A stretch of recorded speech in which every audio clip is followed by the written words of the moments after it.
Hi guys, welcome to my channel. I don't normally make commentary or use my voice much other than the 2 times I've done so, but since I've seen other creators do so, I thought I'd do so as well. I have attempted commentary before, but I chickened out unfortunately, but I'd like to try again. And whether or not I'd like to post my voice or not, I'm still doing so since there's another commentary idea that I'd like to get on about. But before we start, I'd like to give a warning for this is not only a very serious topic, but there will be mentions of suicide and self-harm. Please proceed with caution. Now, we're going to be discussing the topic of depression. When most people think of depression, they may think of being sad or a sadness. However, there's more to it than just being sad. In simple terms, depression is a mood disorder where that exact sadness is persistent, accompanied with issues with eating, thinking, and sleeping. In severe cases, many may self-harm or take their own life. There's not one type of depression. There's more than one kind, such as PMDD, postpartum, and seasonal depression. But there's more than what I've listed, and it can affect people differently. With that being said, let's talk about my experience with depression. I was screened positive for depression back in 2024, and sometime during December and start of January this year, it unfortunately relapsed. In the first one, it's possible that I've always been having it beforehand, probably since the 2023's December, but it's not something that is 100% confirmable. I experienced some difficulty focusing on things such as school, reading, or even really a lecture. This especially came with really little motivation to really do stuff relating to that. I would pretty much feel down during the day, like saddish, and had only a very small change of appetite where I just didn't feel hungry as much. Aside from feeling down, I would also feel like I was just an extremely shitty person, even if people think otherwise. I struggle a lot with emotional regulation due to factors like my autism and past trauma, and even if it's normal, like such as my meltdowns, it's not a pleasant memory to have, especially around others, especially since I came from a background on where stuff like that was bad or caused additional problems. I would have remembered time where I would have my meltdowns, even if it happened a while ago, and start crying and tearing up and thinking how quote-unquote terrible I am. During those times, I would have thoughts and ideas on suicide or actions that would put me in the hospital. However, they mostly came off as intrusive thoughts rather than something I planned to do.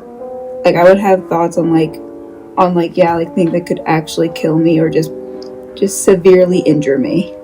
Later, I've been experiencing it evolved to where I would have very severe anxiety. It would come in panic attacks where I would just start off as feeling lightheaded, and then it slowly progresses where I could feel shaky and feel extremely dreadful, such as something happening where I would require medical attention, even if I have no history of medical issues, and my breathing gets more quicker and more shallow and intense. Now, I've dealt with anxiety for years beforehand, but I won't go over it too much in this video, even though I just mentioned my panic attack symptoms. On the day after my official last day of school, I went to my doctor and we had that discussed, and I was then put on medication, mainly since I requested after part of my treatment for anxiety, but my medication treats both anxiety and depression. And honestly, it worked for a bit, but sometime in December last year to January of this year, as I said in the beginning, it relapsed, meaning it came back.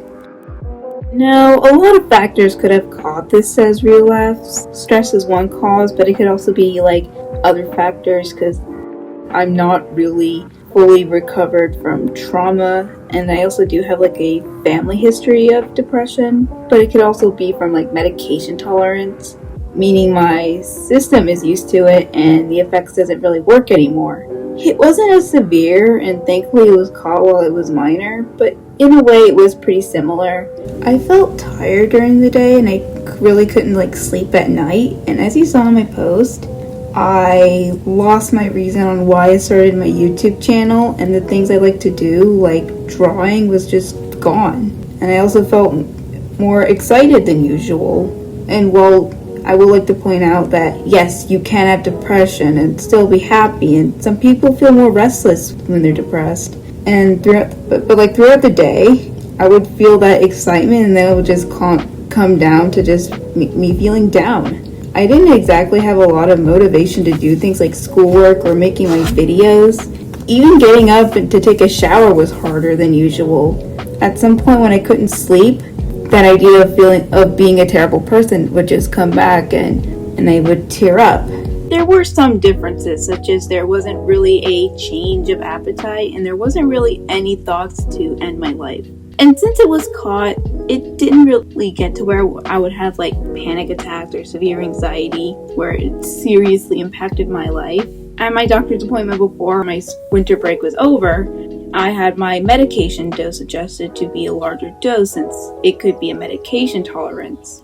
I was warned that since it's different, it could cause an upset stomach, so when I got my new medication during the week, I didn't take it until the weekend next week since I wanted to finish my dose before. So after I took my new meds, in short, it was better. There really isn't any other explanations other than it slowly did get better. Before I end the video, I would like to say that depression is serious. Even mild depression can be so too if not taken care of properly. It's not a joke or something to make a trend out of. Many people have actually died from suicide because of it. If you're a contributor to making depression a joke or a meme, or if you're a supporter, you are making it hard for actual depressed people to be taken seriously or to get help, intentionally or not. For those who are struggling right now with depression, just know that things do get better and there are people that care for you.